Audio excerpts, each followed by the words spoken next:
How to set up screen time driving monitor on the Samsung Galaxy S24 series.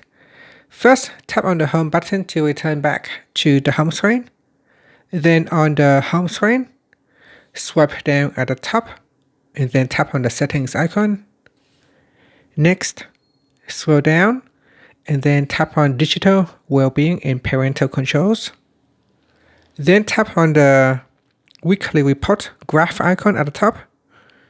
In here, we scroll down to the bottom and then tap on screen time while driving. Now I have already set this one up, so you can just simply tap on it and then tap on the start button. It will be similar to this one here, so you tap on the start button.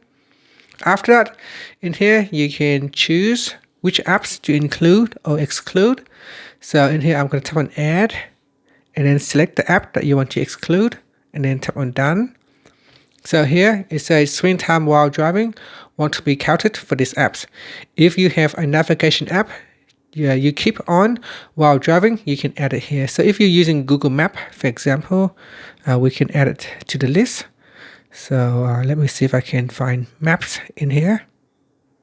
So here it is, maps, and then tap on done. Because when we use maps, it's always stay on, but we don't actually use it. So we can add it to the list so that it will get excluded from monitoring the screen time usage. And then after that, you can tap on the start button.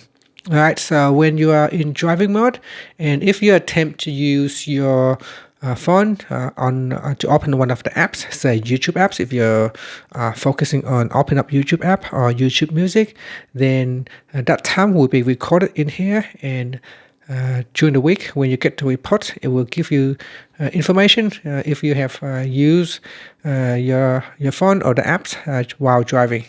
And that's it. After that, you can tap on the back key, tap on the home button to go back to the home screen. Thank you for watching this video. Please like and subscribe to my channel for more videos.